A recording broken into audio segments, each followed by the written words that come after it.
Bonjour à tous, on se retrouve aujourd'hui pour un tout nouveau numéro de Explique-moi la télé et aujourd'hui on va parler du rapport de la représentativité de la société française à la télé et à la radio.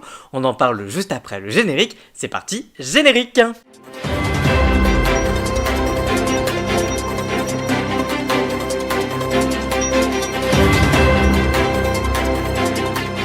Il y a quelques semaines, l'Arcom, l'ancien nom du CSA, qui est donc le régulateur de la télévision et de la télé, a rendu public son rapport annuel sur la diversité et la représentativité de la société française à la télé et à la radio.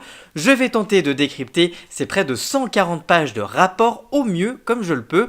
En tout cas, on va essayer d'aborder les plus grandes lignes. En tout cas, vous pouvez retrouver le rapport sur le site du CSA en entier si vous voulez approfondir le sujet. Et pour comprendre tout ça, comme à chaque fois, je vous propose une vidéo en plusieurs parties pour aborder plusieurs sujets et ceux-ci sont à retrouver dans la description ou sur le lecteur juste en dessous. La méthodologie de l'Arcom. Tout d'abord, côté méthodologie, l'Arcom a établi au hasard 2 périodes de temps dans l'année pour se baser sur son rapport. Ainsi, ils ont pris 2 semaines complètement neutres.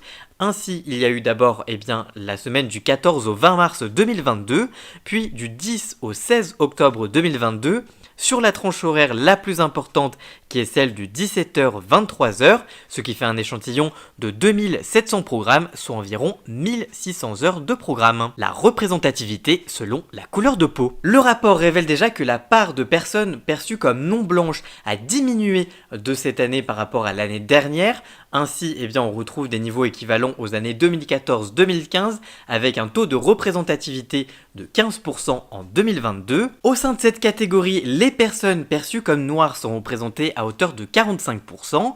Les personnes perçues comme arabes continuent de progresser pour leur part, en passant de 25% en 2020 à 29% en 2021 et 2022.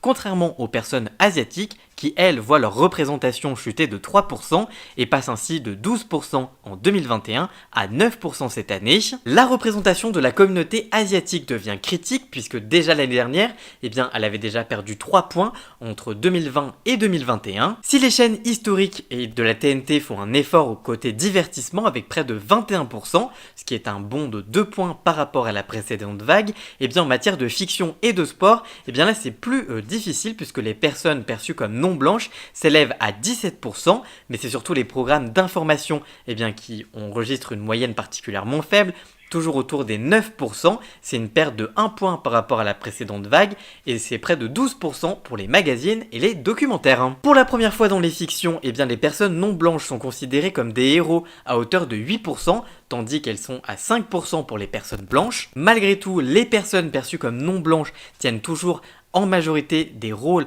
à connotation négative avec une moyenne de 20% contre 10% à connotation positive. Enfin, la part de personnages principaux ou secondaires blanches et non blanches reste à peu près égale. Enfin, la part de personnages principaux et secondaires entre les personnes blanches et les personnes non blanches reste identique. Si on reste sur cet indicatif de représentation positive ou négative, c'est dans les programmes d'information où elle est la plus mauvaise, avec 23% des personnes perçues comme non blanches ayant une attitude à connotation négative, contre 6% de représentation positive, contre 77% pour les attitudes négatives pour les personnes perçues comme blanches et 94% d'attitudes à connotation positive. La représentation des femmes à la télévision. En 2021, la part de femmes reste faible avec seulement 39% de personnes considérées comme des femmes qui passent à l'écran contre 52% dans le reste de la population française. Ce taux reste relativement stable depuis 2018.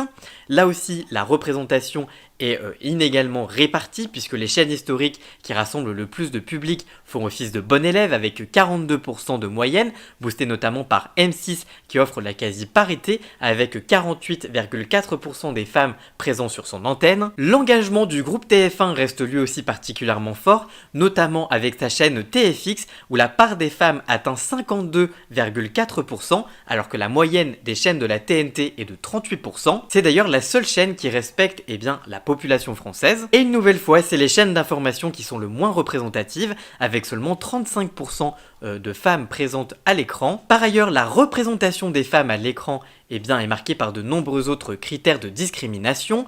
L'âge est l'un des facteurs d'inégalité dans la représentation des femmes à l'écran. En effet, les femmes âgées de plus de 50 ans représentent seulement 29% en 2022.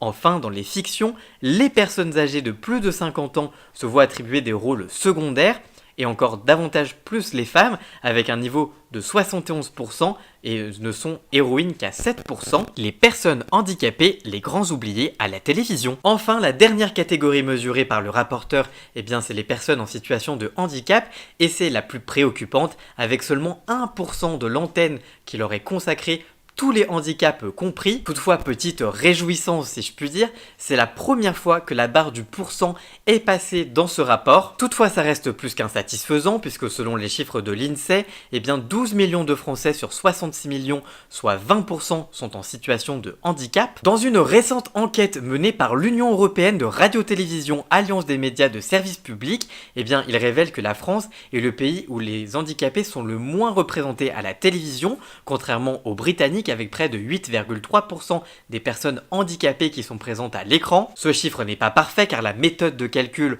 repose sur un handicap qui serait visible ou alors un handicap qui serait indiqué à l'antenne. Donc on enlève beaucoup de handicaps invisibles comme la surdité par exemple. Malgré tout, ce chiffre reste bien mineur par rapport à la représentation de la société française. Toutefois, deux chaînes tirent leur épingle du jeu. Tout d'abord Énergie 12, et oui, avec près de 5% de personnes en situation de handicap grâce à la diffusion d'une série quotidienne. Et enfin BFM TV avec près de 1,7% de personnes en situation de handicap à l'antenne. Dans le détail, 18% des handicaps perçus à l'antenne sont des handicaps moteurs, en hausse de 6 points par rapport à 2020 et stable sur un an. La part de personnes en situation de handicap auditif ou visuel atteint 9%. La visibilité des handicaps mentaux, psychiques et cognitifs s'élève à 3%. Enfin, la représentation du nanisme atteint 17%. Dans le détail, les personnes en situation de handicap sont visibles notamment dans les fictions, avec près de 71% devant les programmes d'information, loin derrière à 12%. Les gros points d'amélioration, c'est notamment dans les programmes de divertissement, où les personnes en situation de handicap représentent seulement 5%, et le sport, où elles représentent 2%. En cette année de JO et surtout de Jeux paralympiques, cela pourrait donc s'améliorer cette année. Dans le détail, ce sont surtout des hommes à 75% contre un total de 72%, et blancs à 86% contre un total de 85% qui sont représentés à la télévision. Le bilan du rapport. Si on doit tirer un bilan, cette année 2022 est particulièrement décevante en matière de représentation, puisque toutes les minorités sont mal représentées par rapport à ce qu'elles représentent dans la société française. Le bon élève, ce serait M6, et à contrario, les chaînes d'information ont beaucoup de travail à faire sur tous les points de la représentativité. Que pensez-vous de ces chiffres? Dites-nous tout ça dans les commentaires. Si cette vidéo vous a plu et informé, n'hésitez pas à la liker, à la commenter, à la partager sur les réseaux sociaux, à me rejoindre sur mes réseaux sociaux à moi, tous les liens sont dans la description. Et surtout, n'oubliez pas de vous abonner pour encore plus d'actu média. Et nous on se retrouve très vite pour une toute nouvelle vidéo. A très bientôt, ciao ciao.